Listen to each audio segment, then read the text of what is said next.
Donc voilà, ici c'est l'atelier où je donne des formations de sculpture en terre, plâtre et cire. Donc c'est vraiment un atelier au sein de la fonderie d'art Le Bronze d'Airain. Donc c'est pratique de pouvoir faire les sculptures ici en collaboration avec le fondeur Marc Massa.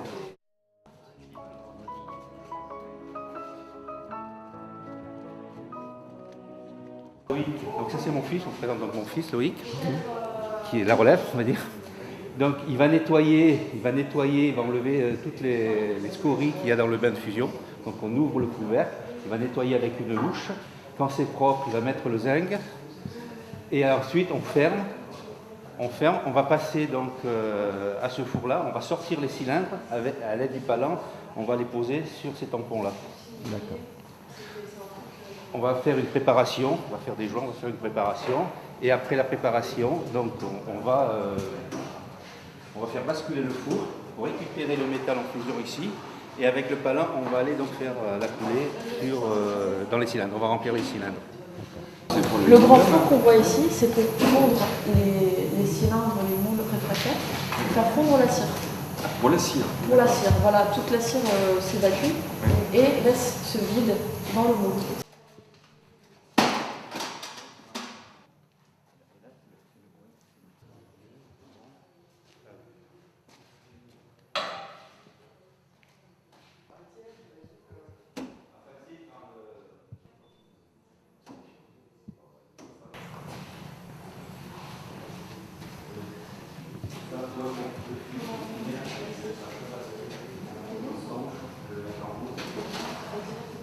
C'est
Alors les 2 cylindres que vous voyez ici, c'est les cylindres où se trouvent les structures que le fondeur a fait des pièces en cire. Donc les pièces en cire ont été fondues dans un four, toute la cire a été évacuée, qui laisse la structure où on voit les artistes, où on voit les pièces d'artistes. Donc toute cette structure étant vide pour laisser au bronze la place de couler, de s'infiltrer dans ce vide. Voilà.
Parce qu'il faut que le four puisse baisser entre-temps. C'est pour ça qu'on ne peut pas le faire en même temps. Il fallait donc on a sorti les moules à 630 et ensuite il fallait sortir les moules à 500 degrés. Avec plaisir.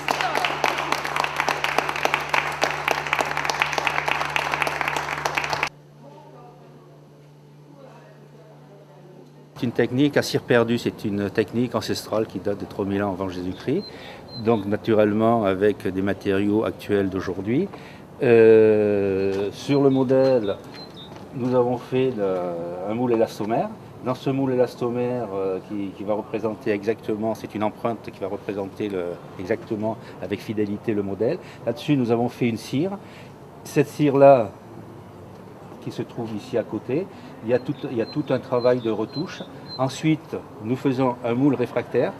Ce moule réfractaire passe dans un four, la cire s'évacue pour laisser un vide et nous coulons le métal par ce cône de coulée qui se trouve au plus haut, qui va remplacer la cire, le vide en fait, laissé par la cire.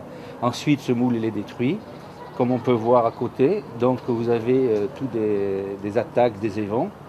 Tout ça, il y a des réparations à la ciselure, on ponce, on polit, on nettoie, pour ensuite faire la patine qui se trouve sur la dernière pièce, pour effacer en fin de compte toutes les réparures. Donc là, à ce moment-là, la pièce est finie et prête à être exposée.